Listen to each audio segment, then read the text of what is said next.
Anne Woodcock from FishPal. I'm here at Cargill Beach in the new fishing hut. Hello, David. Hello, Anne. How are you? I'm well, thank you. Thank you so much for inviting me today. I have to say, what a fabulous fishing hut you've got. Thank you. We've worked very hard on it. It's all been done sort of in-house with our own staff, so we've got some really good guys that work with us. So yeah. And the view that we've actually got here, just tell us a little bit about what anglers are actually going to see when they come to your new fishing hut. Well, we've picked our sort of site for our hut. It's right in the centre of the beat, so it's got great vistas up and down the river. We can see the whole beat from the hut. There's a lovely glass balustrade outside that people can sit out on in the summer.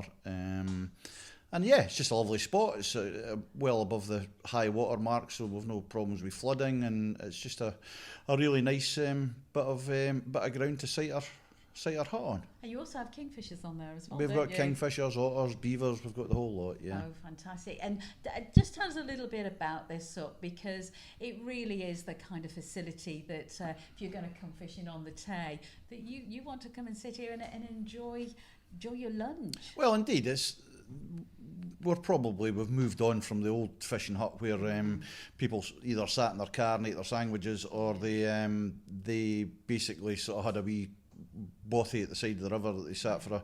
Fishing's changed, as you know. It's all about the experience now, and this is part of a big part of the experience is having a place like this. The reason we've built it, it's been well designed, it's been well furnished, and there's been a good bit of investment put into it, so that that all adds to the experience of the angler. And not only the angler, but the visiting family, the non-angler can sit here, read Absolutely. a book. If some of our anglers' wives or friends or whatever want to join them but aren't fishers, they can sit here with a fire on and read a book, look out the window and just enjoy it.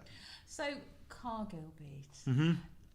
Just tell us a little bit about what anglers are going to expect with your water, because you've got some lovely varied water, haven't you? Cargill's just over a mile and a quarter of double bank fishing. We rotate it daily, upper and lower beats. We've got everything, something for everybody. We've got, the Tay is the biggest river ever, so it's not all about fly fishing. We have some fantastic fly water, but we have places where people, if they want to spin, they can do that as well. And sometimes spinning can be a better method than the fly, just based on the size of the river. So yeah, we've got varied pools, we've got casting platforms that people can fish from, and we've obviously got a couple of boats and 2 ghillies that can take you out when you get here. And we're going to chat to your newest ghillie. He's 18, and it's great as well that a young person can see the Tay and being a ghillie as a career as well now. Well, yeah, that's the thing, that there's very few young people coming into this industry now, and it's refreshing to be able to find a guy who's keen to do the job.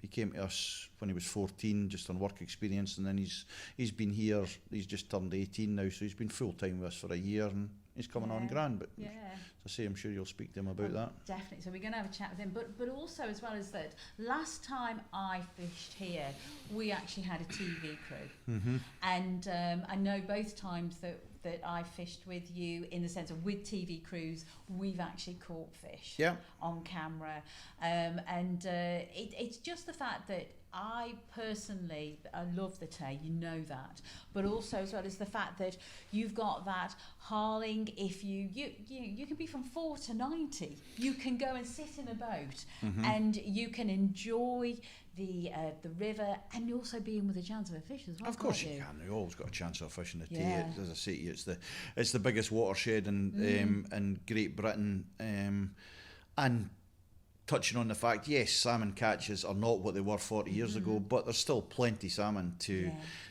fish over, and there's plenty of opportunity and plenty chances of experiencing salmon on our beat, as with other beats on the Tay. But I mean, we do very well. We'll always try and get the angler a chance to get a fish. We'll work around their abilities and their expectations, dare I say it, and we'll always try and give them a chance to get a fish. And talking about obviously the conservation aspect and the plight of salmon that we are hearing in the national press. The fact that the owners have invested in a new fishing hut, that's positive news. Well, that basically says that it's, you know, we're thinking long term. We're not thinking short term. Salmon are cyclical creatures. There's big cycles that go on with salmon where we have, you know, big returning numbers and we have small returning numbers.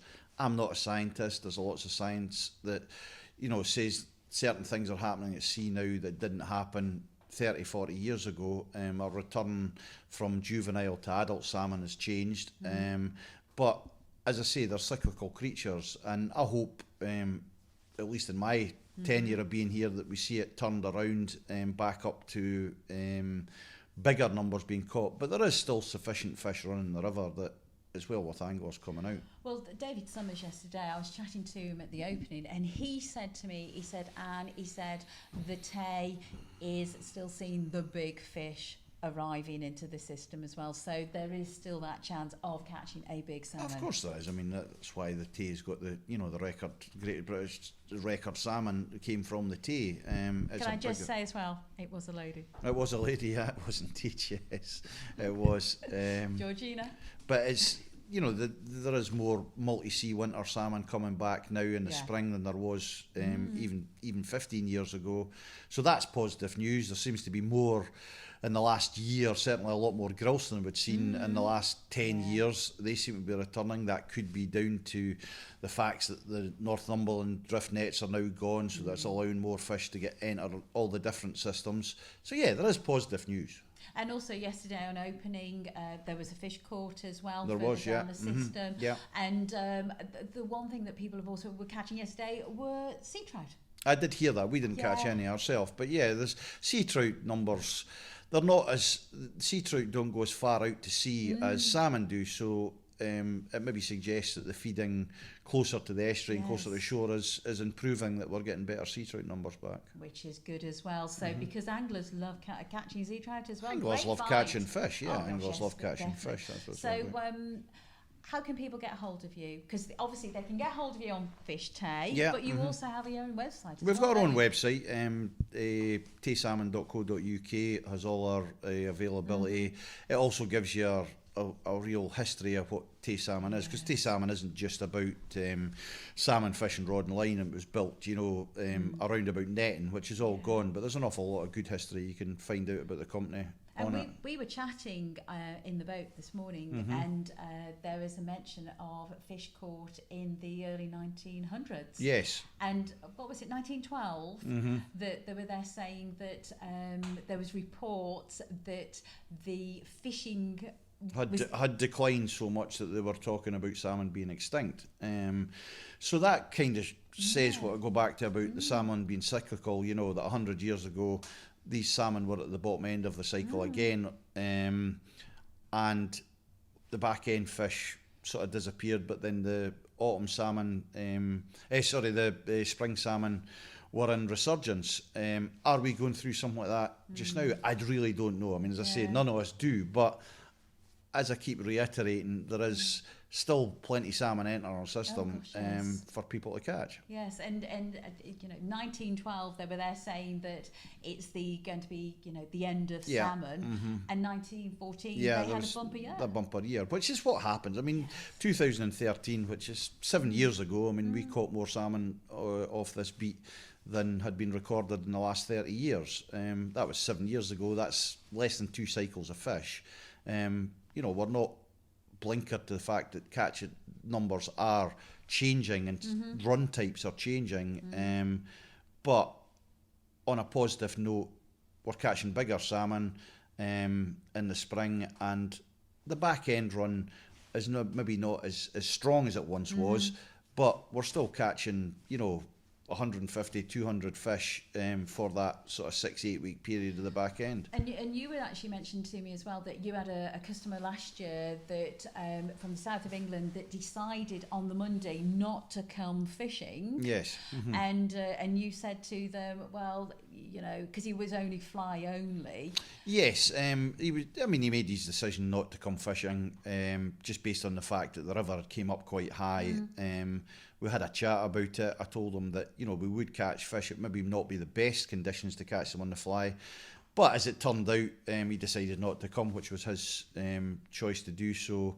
But we caught 42 fish for the 3 days, and that was, you know, that was a bad mistake on his. But again, people do that. A lot of people don't want to spin. A lot of people want to fly fish, and I totally respect that. On some rivers like the Dee, the Tweed, the Spey, where very quite shallow, tumbly rivers, it's more suited to fly fishing. The Tay is a big river that's got lots of opportunity to fly fish, but it has a lot of opportunity for other fishing as well, spinning and such like. And also, as well as in June and July, when the levels are low. Yeah. You are perfect. For we've the got fly, great. We've got great fly water. I mean, we even have fly water at 6-7 feet. We've got some clients that are very good fishers that, you know where to go. They've got the right equipment to do the job. So yes, we're there's something for everybody here.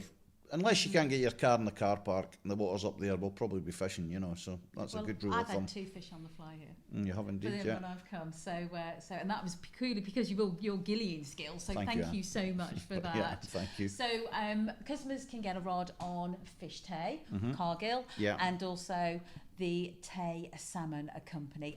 And also as well is give you a follow on Twitter, because your Twitter feed and Facebook feed is excellent. Yeah, that's good. Yeah, we've got about 10,000 followers on that, and a lot of people keep in touch that way. That seems to be the way that people want to follow us now, is on sort of social media, which is good. Yeah. So you now want to take me fishing, because I know you've actually thank you for doing this. That's all right, no problem. So we're now going fishing. Can you see you're smiling now? You're there going, come on, get fishing. Let's get fishing. Thank you.